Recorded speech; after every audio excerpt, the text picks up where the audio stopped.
بسم الله الرحمن الرحيم. السلام عليكم ورحمة الله وبركاته. الحمد لله رب العالمين، والصلاة والسلام على أشرف المرسلين وعلى آله وصحبه وسلم.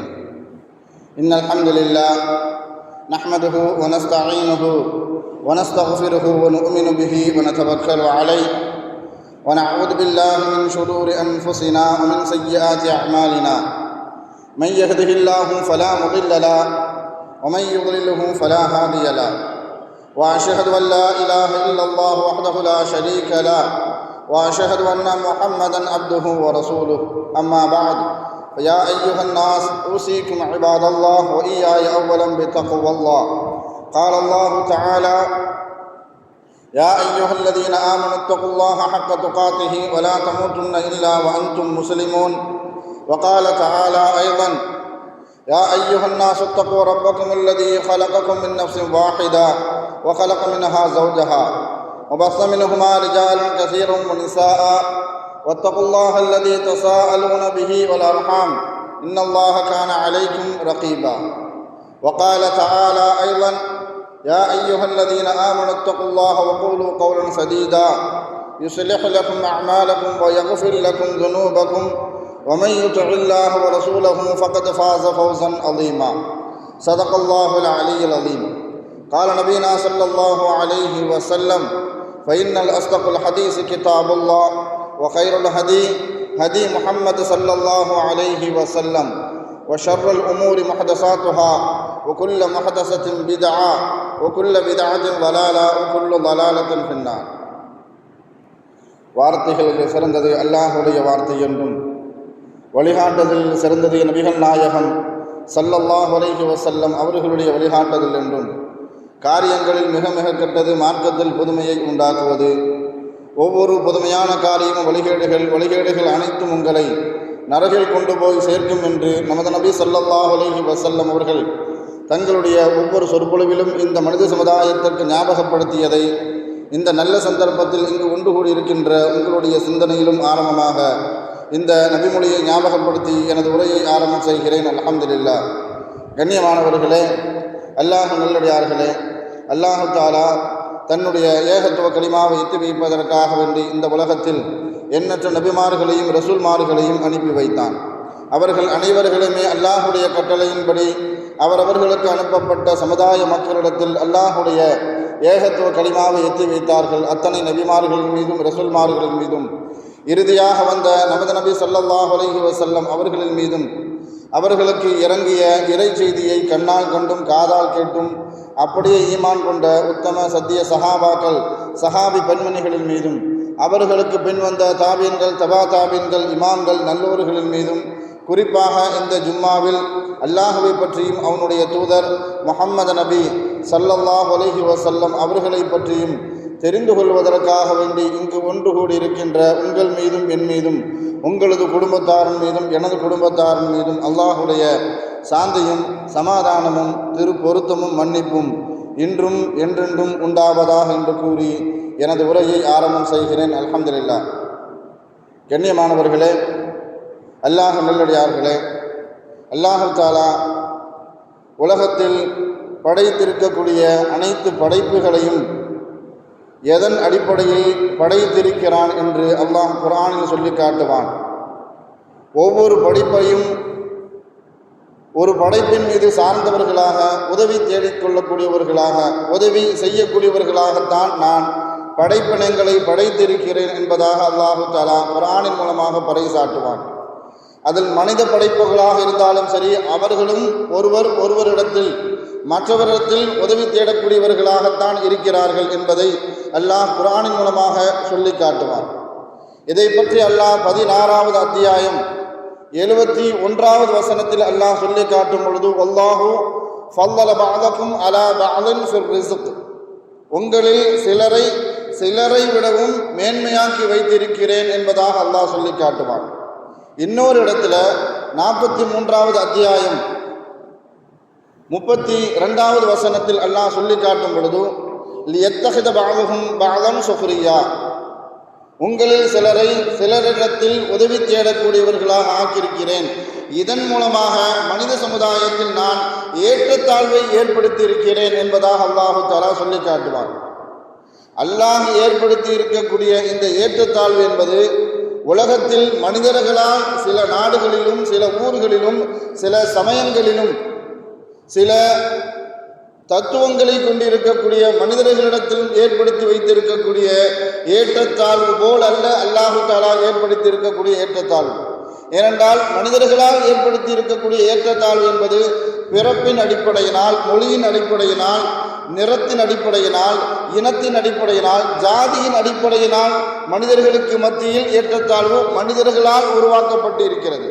ஆனால் அல்லாஹுவால் ஏற்படுத்தியிருக்கக்கூடிய ஏற்றத்தாழ்வு என்பது அல்லாஹ் சொல்லி காட்டுவது, நான் உங்களில் சிலரை விடவும் சிலரை நான் மேன்மையாக்கி வைத்திருக்கிறேன், மனிதர்களுக்கு மத்தியில் நான் ஏற்றத்தாழ்வை உண்டாக்கி வைத்திருக்கிறேன் என்று சொல்லக்கூடியவருடைய கருத்து சிலரை ஆரோக்கியமானவர்களாகவும், சிலரை நோயாளியாகவும், சிலரை பலசாலியாகவும், சிலரை பலகீனமானவர்களாகவும், சிலரை செல்வந்தர்களாகவும், சிலரை ஏழையாகவும், சிலரை சிந்தனை திறமிக்கவர்களாகவும், சிலரை சிந்தனை குறைந்தவர்களாகவும் அல்லாஹு தஆலா ஆக்கியிருக்கிறான்.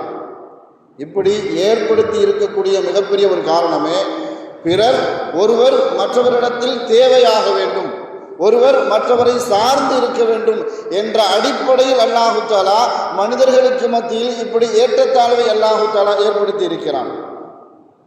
ஒரு மனிதருக்கு அல்லாஹு தஆலா ஒரு துறை சார்ந்த ஆற்றலை கொடுத்திருக்கிறான், மேன்மையை கொடுத்திருக்கிறான், சிறப்பை கொடுத்திருக்கிறான் என்றால் அந்த துறை சார்ந்த அந்த துறையின் மூலமாக பிறருக்கு எப்படி உதவி செய்ய வேண்டும் என்பதை ஒரு மனிதன் சிந்தித்து உதவிகரமாக அரணாக இருப்பான் என்றால் அதுதான் மனித வாழ்விலேயே சிறந்த வாழ்வு என்பதாக மார்க்கம் நமக்கு தெளிவான முறையில் வழிகாட்டும்.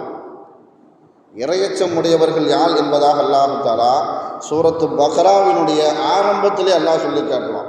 அலிஃப் லாம் மீம் தாலிகல் கிதாப் லா ரைப ஃபீ. இந்த கிதாபில், இந்த வேதத்தில் எந்த விதமான சந்தேகமும் இல்லை என்பதாக அல்லாஹ் சொல்லி காட்டுகிறது. ஹுதல் லில் முத்தகீன், இந்த வேதம் யாருக்கு நேர்வழி காட்டும் என்பதாக அல்லாஹ் சொல்லி காட்டும் பொழுதும் இறையச்சம் உடையவர்களுக்குத்தான் இந்த வேதம் நேர்வழி காட்டும் என்பதாக அல்லாஹ் சொல்லி காட்டுவான். அடுத்த வசனத்தில் அல்லாஹு தஆலா சொல்லி காட்டும் பொழுது இறையச்சமுடையவர்கள் யார் என்பதாக அல்லாஹு தஆலா வரிசைப்படுத்துவான். அல்லதீன, அவர்கள் எப்படிப்பட்டவர்கள் என்றால் யுமினூன பில் கைப், மறைவானவற்றை யார் ஈமான் கொள்வார்களோ அவர்கள் முதலில் உள்ளவர்கள். இரண்டாவது ஒயுகீமூன ஸலாத்த, யார் தொழுகையை நிறைவேற்றுவார்களோ நிலைநாட்டுவார்களோ அவர்கள் இரண்டாவது இடத்தை பிடிக்கின்றார்கள்.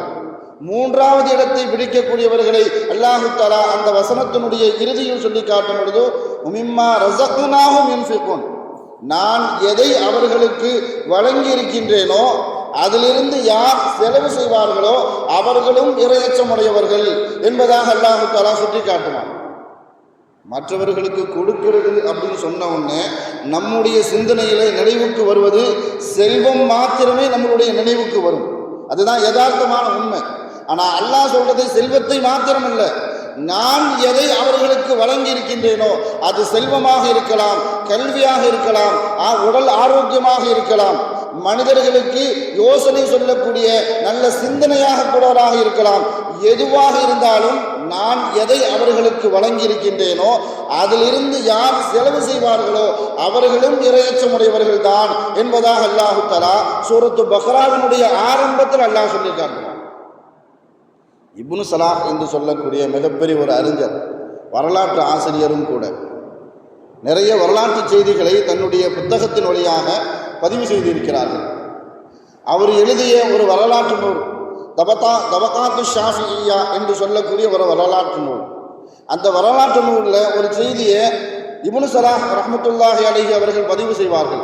எப்படிப்பட்ட ஒரு செய்தின்னு சொன்னால், இப்னு சாரீஸ் என்று சொல்லக்கூடிய அரபு துறை சார்ந்த அரபு துறை வல்லுனர், அவரை பற்றி உண்டான ஒரு செய்தியை இப்னு சலாஹ் ரஹ்மத்துல்லாஹி அலைஹி அவர்கள் பதிவு செய்வார்கள். எப்படிப்பட்ட செய்தின்னு சொன்னால், இப்னு சாரீஸ் ரஹ்மத்துல்லாஹ் அவர்களுக்கு அல்லாஹ் கொடுத்த மிகப்பெரிய ஒரு ஆற்றல், கல்வியிலும் அறிவியிலும் மாத்திரமல்ல, மிகப்பெரிய ஒரு எழுத்தாற்றலை அல்லாஹு தாலா இப்னு சாரிஸ் ரஹ்மத்துல்லாஹ் அவர்களுக்கு அல்லாஹு தாலா கொடுத்திருந்தான். எவ்வளவு பெரிய எழுத்தாளர்னு சொன்னா, ஒரு வாரத்திற்கு ஒரு புத்தகத்தை எழுதி முடித்து விடுவார். எழுதி முடித்தது மாத்திரமல்ல, அந்த புத்தகத்தை அச்சிடம் செய்து பிரதிகள் எடுத்து ஜும்மாவுக்கு தான் வரும் பொழுதும் அந்த புத்தகத்தை கையோடு கொண்டு வந்து மக்களுக்கு விநியோகம் செய்து விற்பனை செய்து விடுவார். அந்த அளவுக்கு ஆற்றல் மிக்கவராக, எழுத்தாளர் மிக்கவராக அல்லாஹு தஆலா அவருக்கு மிகப்பெரிய ஒரு ஆற்றலை கொடுத்திருந்தான். அந்த புத்தகத்தை அவர் விநியோகம் செய்யும் போது, விற்பனை செய்யும் பொழுதும், எது சம்பந்தமான புத்தகம், அந்த புத்தகத்தில் உள்ள தலைப்புகள் எதை சார்ந்து இருக்கிறது, அந்த புத்தகத்தினுடைய சிறப்பு அம்சங்கள் அனைத்தையும் சொல்லி மக்களிடத்தில் விற்பனை செய்வார். விற்பனை செய்து முழுவதுமாக விற்பனை செஞ்ச உடனே அந்த காசை கொண்டு வந்து தொழுது வந்துடுவார். தொழுது முடித்த உடனே முதலாவதாக வெளியே போயிடுவார். வெளியே போய் என்ன செய்வார்னு சொன்னால், அங்கு இருக்கக்கூடிய ஏழைகளுக்கும் தேவை உடையவர்களுக்கும் அந்த புத்தகத்தினால் விற்பனையினால் செய்த அந்த காசு முழுவதையும் தர்மம் செய்து விடுவார்.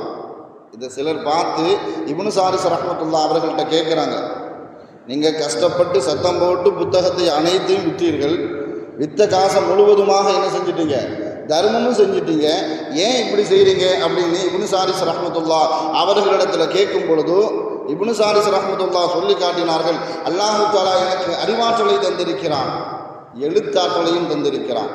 அல்லாஹ்வுக்கு நன்றி செலுத்துவதன் முகமாக மார்க்க பணியில் அந்த எழுத்தாற்றலை நான் பயன்படுத்த வேண்டும் என்பதற்காக வேண்டி நான் புத்தகங்களை மார்க்க பணிக்காக எழுதுகிறேன். அந்த புத்தகங்களை கொண்டு வந்து மக்களுக்கு விநியோகம் செய்து அது விற்பனை செய்கிறேன். இது அல்லாஹ்வுக்கு நன்றி செலுத்துவதற்காக வேண்டி முதல் காரணம். நான் முழுவதுமாக அதை தர்மம் செய்வதற்குண்டான முழுமையான காரணம், நான் தர்மம் செய்வதன் மூலமாக எனக்கு அல்லாஹ்விடத்தில் இருந்து வழங்கப்பட்டு இருக்கக்கூடிய இந்த எழுத்தாற்றலும் அறிவாற்றலும் என்னிடத்தில் நீடித்து நிலைத்திருக்க வேண்டும் என்பதற்காக வேண்டி. என்று சொன்னால், சிலருக்கு அல்லாஹு தஆலா அறிவாற்றலையும் சொல்லாற்றலையும் அல்லாஹு தஆலா கொடுத்துருப்பான். பெரிய திறமசாலிகளாக இருப்பாங்க. பாடம் நடத்தினாங்கன்னு சொன்னால் அப்படி சில கஷ்டமான பாடங்களை கூட லேசான முறையில் விளங்க வைக்கக்கூடிய சில ஆசிரியர் பெருமக்கள் நமக்கெல்லாம் கிடைப்பாங்க. ஒரு சில காலகட்டத்திற்கு பிறகு அவர்களால் மதரசாவுக்கு வந்தோ அல்லது கல்லூரிக்கு வந்தோ பாடம் நடத்தக்கூடிய அளவுக்கு உடல் ஆரோக்கியம் அவர்களிடத்தில் இருக்காது. பாடம் நடத்தணும் என்ற ஆசை இருக்கும், ஆனால் உடல் உழைப்பு என்ன செய்யாது, அவர்களுக்கு ஒத்துழைக்காது. இது போன்று எனக்கும் ஆகிவிடக்கூடாது என்பதற்காக வேண்டி அந்த புத்தகம் விற்ற அந்த காசை மற்றவர்களுக்கு தர்மம் செய்வதன் மூலமாக மறுபடியும் நான் அல்லாஹ்வுக்கு நன்றி செலுத்துகிறேன் என்பதாக, தன்னுடைய நன்றிக்கரனை இப்படி நான் செலுத்துகிறேன் என்பதாக இப்னு சாரிஸ் ரஹ்மத்துல்லாஹி அலைஹி அவர்கள் சொல்லி காட்டுவார்கள். ஒரு உண்மையான முஸ்லிம்களுடைய அடையாளமே அல்லாஹு தஆலா யாருக்கு எந்த ஆற்றலை வழங்கியிருக்கிறானோ, அது கல்வியாக இருக்கலாம், வலிமையாக இருக்கலாம், பொருளாதாரமாக இருக்கலாம், எந்த ஆற்றலாக இருந்தாலும் சரி, ரப்பினுடைய முழுமையான திருப்தியை நோக்கமாக கொண்டு தன்னுடைய வாழ்நாளை பிறருக்கு உதவி செய்வதற்காக வேண்டி அறமாகவும் யார் ஆக்கிக் கொள்கிறார்களோ அவர்கள்தான் சிறந்த முஸ்லிம் என்பதாக ஸல்லல்லாஹு அலைஹி வஸல்லம் அவர்கள் பாராட்டுவார்கள். என்று சொன்னால், அல்லாஹ்வால் படைக்கப்பட்ட எந்த படைப்பாக இருந்தாலும் சரி, உலகத்தில் வீணாக எந்த படைப்பையும் அல்லாஹ் படைக்கலை. குர்ஆன்லையும் அல்லாஹு தஆலா அதைத்தான் பதிவும் செய்வான். ரப்பனா மா ஹலக்த ஹாதா பாத்திலா, நான் எந்த படைப்பையும் வீணாக படைக்கல. எந்த ஒரு மனித படைப்பானாக இருந்தாலும் சரி, அந்த மனிதனுக்குண்டான ஆற்றல், திறமை, தனித்திறமை என்று ஒவ்வொரு மனிதனுக்கும் தனித்தனி திறமை என்று இருக்கும். நான் ஸல்லல்லாஹு அலைஹி வஸல்லம் அவர்கள் சொல்லி காட்டும் பொழுது, மனிதர்கள் என்பதை சுரங்கங்களை போன்றவர்கள் என்பதாக ஸல்லல்லாஹு அலைஹி வஸல்லம் அவர்கள் பதிவு செய்வார்கள். சுரங்கம் தோண்டும் போது சிலருக்கு வைரம் கிடைக்கும், சிலருக்கு தங்கம் கிடைக்கலாம், சிலருக்கு பெட்ரோல் கிடைக்கும், சிலருக்கு தண்ணீர் கிடைக்கும். யாருக்கு எது கிடைக்கிறதோ முதல்ல தோண்டணும், அதுதான் விஷயம்.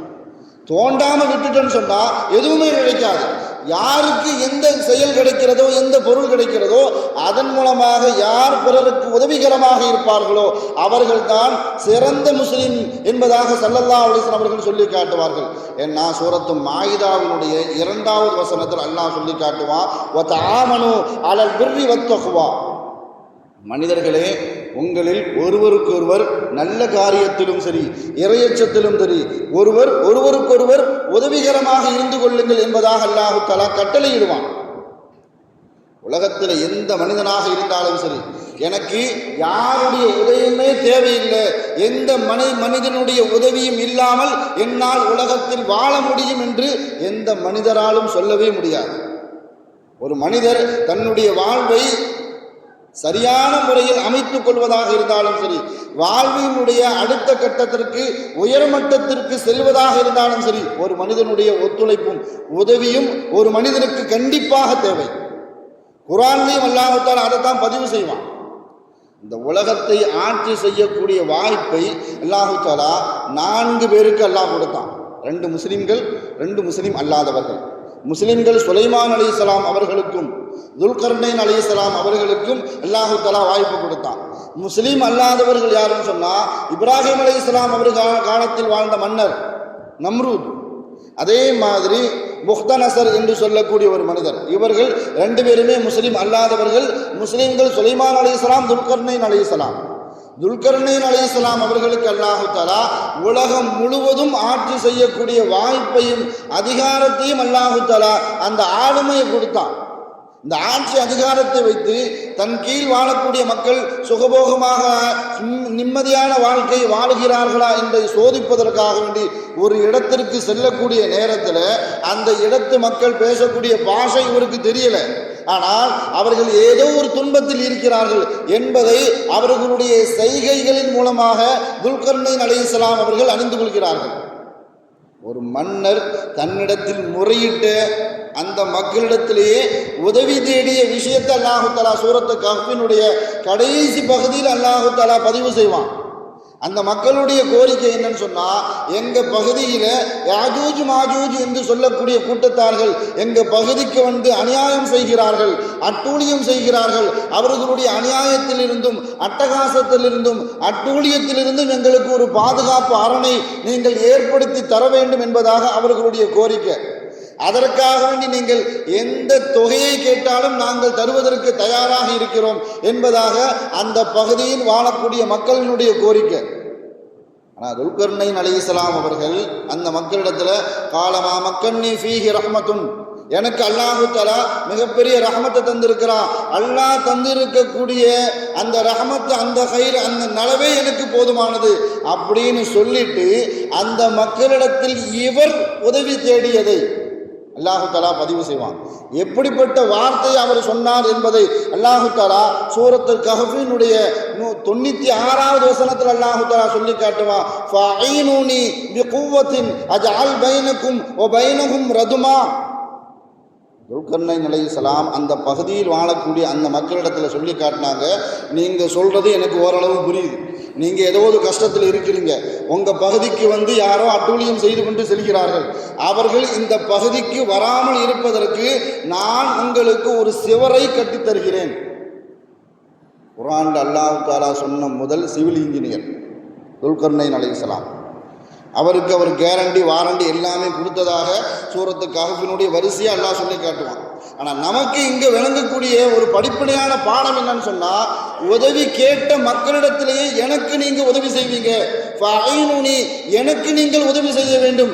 எப்படிப்பட்ட உதவின்னு சொன்னால், உங்களுடைய உடல் உழைப்பின் காரணத்தினால் உங்கள் உடல் உழைப்பையே எனக்கு உதவியாக செய்யுங்கள், அது எனக்கு போதும். நீங்கள் எனக்கு எந்த விதமான தொகையும் தேவையில்லை, நீங்கள் எனக்கு எந்த விதமான பணமும் தர தேவையில்லை, உங்களுடைய உடல் உழைப்பை எனக்கு தந்தாலே போதும். நான் அசைக்க முடியாத ஒரு சிவற்றை, அவர்கள் வர முடியாத அளவுக்கு நான் ஒரு சிவற்றை உங்களுக்கு கட்டித்தருகிறேன் என்பதாக துல்கர்னைன் அலைஹிஸ்ஸலாம் அவர்கள் சொன்ன அந்த வார்த்தையை அல்லாஹு தஆலா, அவர் பெரிய மன்னாதி மன்னராக இருந்தாலும் சரி, தன்னுடைய குடிமக்களிடத்திலேயே அவர் என்ன செய்கிறார், உதவி தேடிய ஒருவருக்கு மத்தியில் நன்மையான காரியத்தில் உதவி செய்து கொள்ள வேண்டும் என்பதாக அந்த ஆயத்திற்கு தக்கவாறு இவர் நடந்து கொண்ட விஷயத்தை அல்லாஹ் தஆலா குர்ஆன்ல பதிவு செய்வான். இப்ராஹிம் அலைஹிஸ்ஸலாம் அவர்கள் காபாவை கட்டினார்கள் இஸ்மாயில் அலைஹிஸ்ஸலாம் அவர்களுடைய உதவியை கொண்டு. மூசா அலைஹிஸ்ஸலாம் அவர்கள் ஃபிரௌனிடத்தில் இஸ்லாத்தை பற்றி எடுத்துரைக்க வேண்டும் என்று அல்லாஹு தஆலா மூசா அலைஹிஸ்ஸலாம் அவர்களுக்கு கட்டளையிடும் போது மூசா அலைஹிஸ்ஸலாம் அல்லாஹ்விடத்தில் ஒரு கோரிக்கை வைத்தார்கள். யா அல்லாஹ், எனக்கு உதவியாளராக என்னுடைய சகோதரர் ஹாரூன் அலைஹிஸ்ஸலாம் அவர்களையும் அனுப்பி வை என்பதாக மூசா அலைஹிஸ்ஸலாம் அவர்கள் தனக்கு உதவி செய்யக்கூடிய ஹாரூன் அலைஹிஸ்ஸலாம் அவர்களையும் கேட்டதாகத்தான் குர்ஆன் பதிவு செய்யும். உலகத்தில் எந்த மனிதராக இருந்தாலும் சரி, எந்த காரியத்தை செய்வதாக இருந்தாலும் சரி, நற்காரியமாக இருந்தாலும் சரி, அதில் ஒருவர் மற்றவருக்கு உதவி செய்யாமல் எந்த காரியத்தையும் நிலைப்பாடாக நிரந்தரமாக செய்து முடிக்கவே முடியாது. அதுதான் உலகத்தினுடைய சான்று. குர்ஆனும் அதைத்தான் நமக்கு பாடமாக புகட்டி கொண்டிருக்கும். ஸல்லல்லாஹு அலைஹி வஸல்லம் அவர்கள் தாவா பணியை மக்காவில் செய்ய ஆரம்பிக்கும் பொழுது கதீஜா ரலியல்லாஹு தஆலா அவர்களுடைய பொருளாதாரம் ஸல்லல்லாஹு அலைஹி வஸல்லம் அவர்களுக்கு மிகப்பெரிய அளவுக்கு உதவிகரமாக இருந்தது. எதிரிகளெல்லாம் இவரை தாக்குவதற்காக வேண்டி ஸல்லல்லாஹு அலைஹி வஸல்லம் அவர்களை தாக்க வேண்டும் என்று நினைக்கும் போதெல்லாம் அல்லாஹ்வை ஏற்றுக்கொள்ளாத, ஸல்லல்லாஹு அலைஹி வஸல்லம் அவர்களையே ஏற்றுக்கொள்ளாத, அவர்களுக்கு அரணாக இருந்து அவர்கள் கொண்டு வந்த மார்க்கத்தை ஏற்றுக்கொள்ளாத அபூ தாலிப் தான் மிகப்பெரிய உதவிகரமாக இருந்தார். அந்த உதவி இல்லைன்னு சொன்னால் 53 ஆண்டு காலம் ஸல்லல்லாஹு அலைஹி வஸல்லம் அவர்களால் மக்காவில் வாழ்ந்திருக்கவே முடியாது. இன்னும் சொல்ல போனால் இந்த இஸ்லாம் இன்ற அளவுக்கும் உயிர் பெற்று இருப்பதற்குண்டான மிகப்பெரிய ஒரு காரணமே கதீஜா ரலியல்லாஹு அவர்களுடைய ஒத்துழைப்பும் அவர்களுடைய பொருளாதாரம். அபூபக்கர் சித்தீக் ரலியல்லாஹு அவர்களுடைய மிகப்பெரிய ஒரு தியாகம், உமர் ரலியல்லாஹு தஆலா அவர்களுடைய மிகப்பெரிய ஒரு வீரம் மாத்திரமல்ல, உஸ்மான் ரலியல்லாஹு அவர்களுடைய பொருளாதாரத்தினுடைய மிகப்பெரிய ஒரு பங்கு, முஹாஜிர் ரலியல்லாஹு தஆலா அனைத்து சஹாபாக்களுடைய மிகப்பெரிய ஒத்துழைப்பு, அன்சாரிகளுடைய மிகப்பெரிய ஒரு உதவி, இது இல்லாமல் உலகத்தினுடைய மாத்திரமல்ல உலகம் முழுவதும் இஸ்லாம் பரவுவதற்கு ஸல்லல்லாஹு அலைஹி வஸல்லம் அவர்களுக்கு மிகப்பெரிய அளவுக்கு உதவிகரமாக அறமாக இருந்தது சஹாபாக்களுடைய அந்த நடவடிக்கை. இஸ்லாம் மார்க்கத்தை பொறுத்த வரைக்கும் நாய் வளர்ப்பது, நாயை தொடுறது மிகப்பெரிய நஜீஸு. அது குர்ஆன்லையும் ஹதீஸிலும் நமக்கு தெளிவாக சொல்லப்பட்ட ஒரு பாடம். ஆனால் அந்த நாயை கூட அல்லாஹ் தஆலா குர்ஆனில் சுப செய்தியாக பதிவு செய்கிறான்னு சொன்னால் முஸ்லீம்களுக்கு 7 பேருக்கு அது உதவி செய்ததை குர்ஆனில் அல்லாஹ் தஆலா சூரத்துல் கஹ்ஃபின் மூலமாக பதிவு செய்வான். ஏன் அந்த 7 வாலிபர்களுக்கும் ஒரு நாய் உதவி செய்தது என்பதையும் உணர்த்துவதற்காக வேண்டி ஒருவர் மற்றவருக்கு நன்மையான காரியத்தில் உதவிகரமாக இருந்தால், மனிதராக இருந்தாலும் சரி மனிதர் அல்லாதவர்களாக இருந்தாலும் சரி, அதை சொல்றதுக்கு அல்லாஹ் தஆலா என்ன செய்ய மாட்டான், எந்த காலகட்டத்திலும் வெட்கப்படவே மாட்டான். அதையும் பதிவு செய்வான், அது நாயாக இருந்தாலும் சரி. ஸல்லல்லாஹு அலைஹி வஸல்லம் அவர்கள் 53 ஆண்டு காலம் மக்காவில் கஷ்டப்பட்டாலும் மதீனா தான் நமக்கு இஸ்லாத்தினுடைய விடியல் என்று நினைத்த நேரத்தில் ஸல்லல்லாஹு அலைஹி வஸல்லம் அவர்கள் மக்காவில் இருந்து மதீனாவுக்கு செல்வதற்கு முன்பாகவே மதீனாவுக்கு வந்த ஸல்லல்லாஹு அலைஹி வஸல்லம் அவர்களை வரவேற்பதற்காக வேண்டி மிகப்பெரிய ஒரு சஹாபாக்களுடைய கூட்டத்தை தயார்படுத்தி வைத்தவர்கள் 2 சஹாபாக்கள். மதீனாவுக்குள்ள வர்றதுக்கு முன்னாடியே பல 100 சஹாபாக்களை முஸ்லிம்களாக இஸ்லாத்தில் இணைத்து வைத்தவர்கள் 2 சஹாபாக்கள். முஸ்அப் இப்னு உமைர் ரலியல்லாஹு முஹாஜிர், அஸ்அத் இப்னு ஜுராரா என்று சொல்லக்கூடிய ஒரு அன்சாரி சஹாபி. இந்த 2 சஹாபாக்களுடைய மிகப்பெரிய ஒரு உதவிகரம், மிகப்பெரிய ஒரு முயற்சி, இஸ்லாத்தின் பக்கம் மக்களை கொண்டு வர வேண்டும் என்ற அந்த ஆர்வம், ஸல்லல்லாஹு அலைஹி வஸல்லம் அவர்களுடைய கட்டளை, இவர்களுடைய முயற்சியின் காரணத்தினால், இவர்களுடைய அறத்தின் காரணத்தினால் ஸல்லல்லாஹு அலைஹி வஸல்லம் அவர்களை மதீனாவினுடைய எல்லை பகுதியிலிருந்தே வரவேற்பதற்காக வேண்டி பல 100 சஹாபாக்களை முஸ்லிம்களாக தயார் செய்து எல்லை பகுதியிலே நிறுத்தி வைத்திருந்தார்கள். அப்படி இல்லைன்னா முஸ்லிம்களை இவங்க போய் தான் ஆரம்பத்திலிருந்து என்ன செய்ய வேண்டியிருக்கும், பிஸ்மில்லா சொல்லி ஆரம்பிக்கிற மாதிரி அந்த சூழல் இருந்திருக்கும். ஆனால் ஸல்லல்லாஹு அலைஹி வஸல்லம் அவர்களுக்கு எந்த விதமான கஷ்டமே இல்லாமல் மதீனால பல 100 சஹாபாக்களை முஸ்லிம்களாக இஸ்லாம் என்ற ஒரு பெயரை இயக்கத்துக்குள்ள இணைத்து வைத்தவர்கள் 2 சஹாபாக்கள். நம்மளால் நமக்கு என்ன ஆற்றலை அல்லாஹ் தஆலா தந்திருக்கிறானோ அதன் மூலமாக பிறருக்கு எந்த உதவி செய்ய முடியுமோ, எந்த உபகாரம் செய்ய முடியுமோ அதைத்தான் அல்லாஹ்வும் எதிர்பார்க்கிறான். ஏன்னா ஸல்லல்லாஹு அலைஹி வஸல்லம் அவர்கள் ஒரு விஷயத்தின் மீது சத்தியம் செய்து கூறுகிறார்கள் என்றால் அந்த விஷயத்தை நாம் என்ன செய்யணும், நுட்பமாக பார்க்க வேண்டும். ஸல்லல்லாஹு அலைஹி வஸல்லம் அவர்கள் சொல்லி காட்டினார்கள், உங்களுடைய பொருளாதாரத்தை மற்றவர்களுக்கு உபகாரத்திற்காக வேண்டி செலவழித்தால் அந்த பொருளாதாரம் எந்த காலகட்டத்திலும் குறையவே குறையாதுன்னு சொன்னாங்க ஸல்லல்லாஹு அலைஹி வஸல்லம் அவர்கள். நீங்கள் உங்களிடத்தில் அநீதமாக ஒரு இடத்துல இழிவுபடுத்தப்படுகிறீர்கள் என்றால் அந்த இடத்துல பொறுமை காத்தீர்கள்.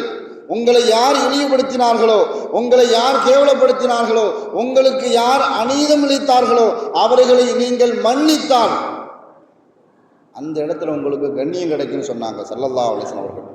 எல்லா காலகட்டத்திலும் நீங்கள் அல்லாஹ்வுக்கு கட்டுப்பட்டு நடந்தால் உங்களுடைய வாழ்வின் உயரத்தை நீங்கள் காண்பீர்கள். அல்லாஹ் தஆலா உங்கள் வாழ்வினுடைய தரத்தை உயர்த்துவான். இது ஸல்லல்லாஹு அலைஹி வஸல்லம் அவர்கள் சத்தியம் செய்து சொன்னது. என்று சொன்னால் நமக்கு கிடைத்திருக்கக்கூடிய ஆட்சியோ அதிகாரமோ வலிமையோ கல்வியோ எதன் மூலமாவது அல்லாஹுடைய திருப்தியை மாத்திரம் நோக்கமாக கொண்டு நாமோ மற்றவர்களுக்கு உதவிகரமாக இருப்போம் என்றால் அல்லாஹுடைய உதவியை பேர் உதவியை நாம நேரடியாக பார்க்க முடியும். கிட்டத்தட்ட 2022 கத்தார் நாட்டில் வச்சு கிட்டத்தட்ட உலகக்கோப்பை கால்பந்தாட்டம் நடைபெற்றது 28 நாட்கள். இந்த கால்பந்து ஆட்டத்தினுடைய அமைப்பு கத்தார் நாட்டில் வச்ச சில கோரிக்கை, இங்கே ரசிகர்களுக்காக வேண்டி சில நிபந்தனைகளை நீங்கள் தகர்த்த வேண்டும் சொன்னாங்க. ரசிகர்களுக்கு நீங்கள் மது அருந்துவதற்கு அனுமதிக்க வேண்டும். அதே மாதிரி ரசிகர்களை உற்சாகப்படுத்துவதற்காக வேண்டி அரைகுறை ஆடை அணிந்து பெண்களை ஆடுவதற்கு நீங்கள் அனுமதிக்க வேண்டும் அப்படின்னு சொன்ன நேரத்தில் கத்தார் அரசாங்கம் சொன்ன ஒரே ஒரு விஷயம், நீங்கள் 28 நாட்கள் இந்த பகுதிக்கு வந்து செல்வதற்காக வேண்டி நாங்கள் காலமாக கடைபிடித்து வரக்கூடிய இந்த இஸ்லாத்தினுடைய அமைப்பை கேவலப்படுத்துவதற்கு நாங்கள் என்ன செய்ய மாட்டோம், அனுமதிக்க மாட்டோம். நாங்கள் இந்த விஷயத்தில் கராராகத்தான் இருப்போம். எங்களுக்கு எவ்வளோ பெரிய நஷ்டம் ஏற்பட்டாலும் சரி இதில் நாங்கள் தெளிவாக இருக்கிறோம். நீங்கள் மது அருந்துவதற்கு யாருக்கும் அனுமதி கிடையாது. ரசிகர்களாக இருந்தாலும் சரி அவர்களுக்கு அனுமதி கிடையாது. அரைகுறை ஆடையோடு பெண்களை ஆடுவதற்கோ நடப்பதற்கோ நாங்கள் அனுமதிக்க மாட்டோம். பல கோரிக்கைகளில் சில கோரிக்கைகளை ஏற்றுக்கொண்டார்கள் இஸ்லாத்திற்கு உட்பட்டு இருந்தால். ஆனால் கத்தர் அரசாங்கம் அந்த 2022 செய்த மிகப்பெரிய ஒரு செயல், ஒரு பாராட்டுக்குரிய ஒரு செயல் என்னன்னு சொன்னால், மாற்று மத சகோதரர்கள் அந்த கால்பந்தாட்டத்தை பார்க்க வந்தவர்கள் எங்கே இருந்தாலும் சரி அவர்கள் ஒரு நல்ல விஷயத்தை தெரிஞ்சுட்டு போகணும். இஸ்லாத்தை பற்றி அவர்கள் அறிந்து கொண்டு தான் இந்த கத்தரை விட்டு போக வேண்டும் என்ற ஒரு பெரிய முயற்சி. எங்கு சென்றாலும் சரி, ஹோட்டலுக்கு சாப்பிட சென்றாலும் சரி, மருத்துவமனைக்கு சென்றாலும் சரி, எந்த இடத்திற்கு சென்றாலும் சரி அவர்கள் செய்து வைத்த மிகப்பெரிய ஒரு ஏற்பாடு ஒரு குர்ஆன் வசனம் அல்லது ஒரு சின்ன நபிமொழி. அதை பார்த்துட்டு அவங்க படிச்சுட்டு அவர்களுடைய உள்ளத்தில் ஒரு மாற்றம் ஏற்பட்டு அவங்க ஒரு நல்ல மனிதர்களாக சென்றாலும் சரி அப்படிங்கிற ஒரு மிகப்பெரிய ஒரு ஏற்பாடு, ஒரு நல்ல முயற்சி. எந்த அளவுக்கு பயம் கொடுத்ததுன்னு சொன்னால், ஒரு சிம்பிளான ஒரு வார்த்தை ஸல்லல்லாஹு அலைஹி வஸல்லம் அவர்களுடைய ஹதீஸு, நாம் பொடுபோக்காக கலந்து சொல்லக்கூடிய ஒரு ஹதீஸு ஒருவருடைய உள்ளத்தில் ஒரு மாற்றத்தை ஏற்படுத்துறது. Smile please, it is also donation. இதுதான் எழுதப்பட்ட ஒரு ஹதீஸினுடைய வாசகம். ஸல்லல்லாஹு அலைஹி வஸல்லம் அவர்கள் உங்களுடைய சகோதரனை பார்க்கும் பொழுது புன்முறுவலோடு சிரித்த முகத்தோடு பாரு, அதுவே சதகா அப்படின்னு சொன்னாங்க. அதுவே நீங்கள் செய்யக்கூடிய ஒரு தர்மம், அதுவே அந்த மனிதனுக்கு நீங்கள் செய்யக்கூடிய அறம். இந்த வார்த்தை 29வது நாள் கால்பந்தாட்டம் முடிந்து செல்லக்கூடிய அந்த ஒரு நாள் இந்த வார்த்தை ஒரு மனிதனுடைய உள்ளத்தில் மிகப்பெரிய ஒரு தாக்கத்தையும் மாற்றத்தையும் மாத்திரமல்ல ஏற்படுத்தியதன் காரணத்தினால் அவர் இஸ்லாத்தை ஏற்றுக்கொண்டார். ஒரு மனிதன் இஸ்லாத்தை ஏற்றுக்கொண்டார்னு சொன்னால் அந்த கத்தர் அரசாங்கம் தனக்கு கொடுக்கப்பட்ட அந்த ஆட்சி அதிகாரத்தை நல்ல முறையில் ஒரு மனிதனுடைய உள்ளத்தில் மாற்றத்தை ஏற்படுத்துவதற்கு அந்த ஆட்சி அதிகாரம் காரணமாக இருக்குன்னு சொன்னால் அது எவ்வளோ பெரிய ரிஸ்க்.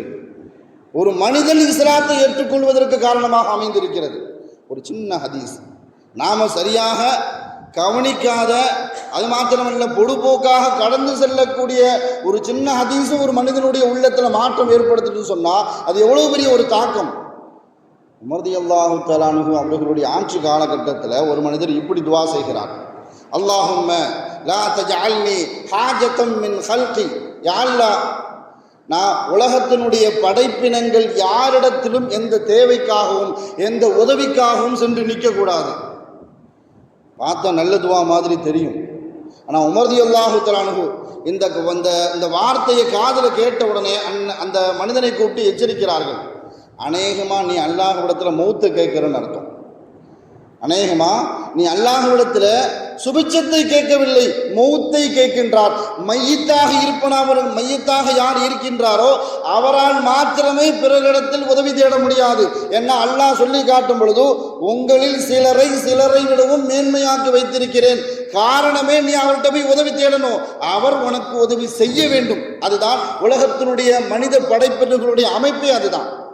அந்த காரணம் இருக்கும் பொழுது நான் யார்கிட்டையும் போய் என்னுடைய தேவைக்காக வேண்டி அல்லாஹ் பாதுகாக்கணும்.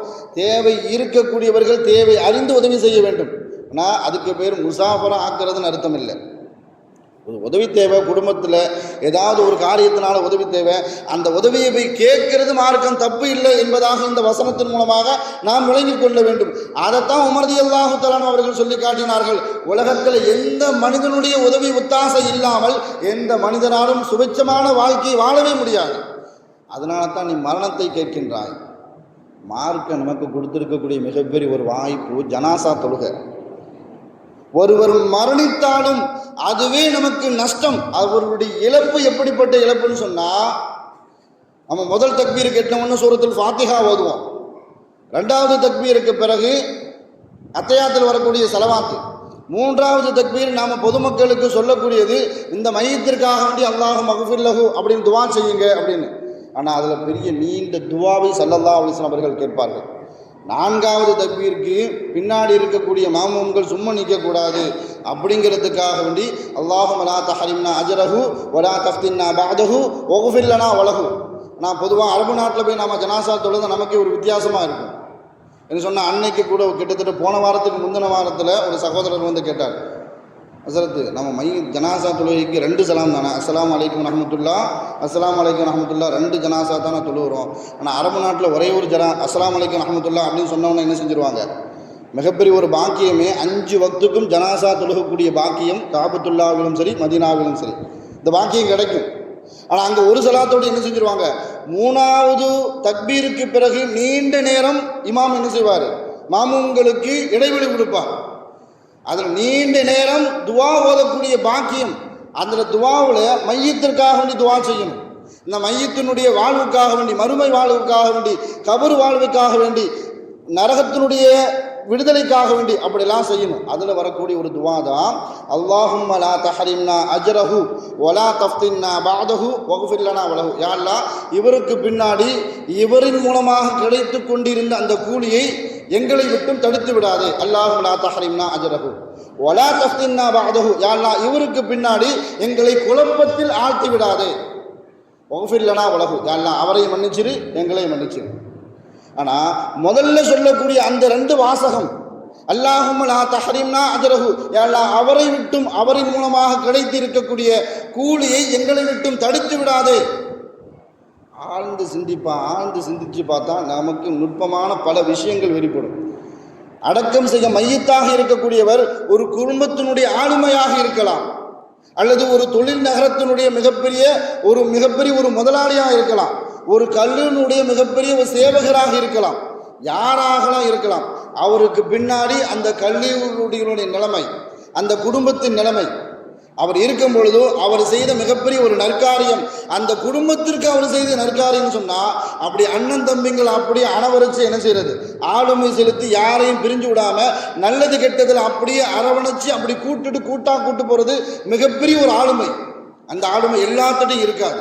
ஆனால் மையத்தாக இருக்கக்கூடிய அந்த மனிதனிடத்தில் அந்த ஆளுமை இருந்திருந்தால் நாம் கேட்கணும், யா அல்லாஹ், அல்லாஹும்ம லா தஹரிம்னா அஜ்ரஹு, அவருக்கு பின்னாடி எந்த ஆளுமை செலுத்தி வந்தார்களோ எங்கள் குடும்பம் ஒத்துமையாக இருந்துச்சு. அந்த ஒத்துமை என்ன செஞ்சிடக்கூடாது, எங்களை விட்டும் சிதந்திர விடக்கூடாது. அது நம்ம தகப்பனாக இருக்கலாம், அல்லது நம்ம தாயாக இருக்கலாம். நம்ம தாய்க்கு தாய் சில இடத்துல என்ன செய்வாங்கன்னு சொன்னால், மூத்தவங்க அந்த பொறுப்பை எடுத்துட்டு கரெக்டாக குடும்பத்தை என்ன செய்வாங்க, அப்படி அரவணைச்சு அப்படி கட்டுப்பாட்டோடு கொண்டு போவாங்க. அவங்களுக்கு பின்னாடி நாம் சொல்லுவோம், அவர் இருக்கிற வரைக்கும் எல்லாரும் ஒழுங்காக இருந்தான், அவர் அடக்கம் பண்ணாங்க, அப்படியே என்ன செஞ்சுட்டான், எல்லாரும் பிரிஞ்சுட்டான். அதனால தான் ஸல்லல்லாஹு அலைஹி வஸல்லம் அவர்கள் அல்லாஹும்ம லா தஹரிம்னா அஜ்ரஹு வலா தஃப்தின்னா பஅதஹு, அவருக்கு பின்னாடி எங்களை குழப்பத்தில் ஆழ்த்தி விடாத. யா அல்லாஹ், அவர் இருக்கும்போது வரைக்கும் சொத்து பத்தில் எந்த விதமான பிரச்சனையும் வந்திருக்காது. இது எனக்கு இது உனக்கு அப்படிங்கிற பிரச்சனையும் வந்திருக்காது. எல்லாரும் சரியா இருந்திருப்போம். அவர் மண்டையை அல்லாஹ் பாதுகாக்கணும். மௌத்தானத்துக்கு அப்புறம் அப்படியே அந்த குடும்பம், அந்த அந்த தொழில் நகரம், அந்த கல்லூரி அப்படி சிதைந்து உடைவதை நாம் கண்கூடாக பார்க்கும் பொழுது அப்படித்தான் கேட்கணும், யா அல்லாஹ் இவரின் மூலமாக கிடைத்து கொண்டிருந்த அந்த கூலியை எங்களை விட்டும் தடுத்து விடாது. மாத்திரமல்ல, அவருக்கு பின்னாடி நாங்கள் என்ன செஞ்சிடக்கூடாது, குழப்பத்தில் ஆழ்ந்து விடக்கூடாது. இது சொந்தக்காரராக இருந்தாலும் சரி, தெரியாத மையத்தாக இருந்தாலும் சரி, தெரியாத மையத்தில் நமக்கு என்ன தேவை இருக்க போது அப்படின்னு நாம நினைச்சோன்னு சொன்னா, ஒரு இடத்துல ஒரு முசாஃபர் இருப்பார். அந்த முசாஃபர் இறந்து போனாலும் சரி, அந்த யாசகம் கேட்கக்கூடிய ஒரு முஸ்லீமாக இருந்து அவர் அடக்கம் செய்யக்கூடிய நேரத்தில் அவருக்காக வேண்டி நாம ஜனாசா தொழுவ வைக்கிறோம். அந்த நேரத்திலே நாம கேட்கிறோம், அல்லாஹும்ம லா தஹரிம்னா அஜ்ரஹு வலா தஃப்தின்னா பஅதஹு. எல்லாம் அவரின் மூலமாக கிடைத்து கொண்டிருந்த அந்த கூலியை எங்களை விட்டும் தடுத்து விடாது அப்படின்னு சொன்னா, ஒருவர் அவருக்காக வேண்டி ஒரு வியாபாரத்திற்கோ அல்லது வெளிநகரத்திற்கோ செல்லும் பொழுது அவருக்கு ஒரு 5 ரூபாயோ 10 ரூபாயோ தர்மம் செஞ்சுட்டு போயிருப்பார். அந்த 10 ரூபாயோ 5 ரூபாயோ தர்மம் செய்த அந்த சதக்காவினுடைய நன்மை அவரின் மூலமாக இவருக்கு கிடைத்து கொண்டே இருக்கும். அதே மாதிரி அவர் அந்த இடத்துல மூத்தா போய் இல்லைன்னு சொன்னா வாங்கிறதுக்கு ஆள் இருக்க மாட்டாங்க. எங்கள் ஊரில் 2 பள்ளிவாசலில் 2 இடங்களில் தான் முசாஃபர்களை அதிகமாக பார்க்க முடியும். இன்னும் வாவூர் பள்ளிவாசல், இன்னும் பஷீரப்பா தக்கா அப்படிங்கிற ஒரு இடத்துல. அங்கே போனால் மத்தியானம் யாராவது சாப்பாடு கொடுக்குறதா இருந்தால் இந்த 2 பகுதிக்கு போனால் முசாஃபரை தேடி பிடிச்சி என்ன செஞ்சிடலாம், கொடுத்துட்டு வந்துடலாம். அந்த இடத்துல முசாஃபர் இல்லைன்னு சொன்னால் ஊருக்குள்ளே சுற்றணும். நமக்கு ஒரு பெரிய அதாபு, சோத்தை கொண்டு என்ன செய்யணும், நாம் அலையக்கூடிய அந்த அதாபு நமக்கு கிடைக்கும்.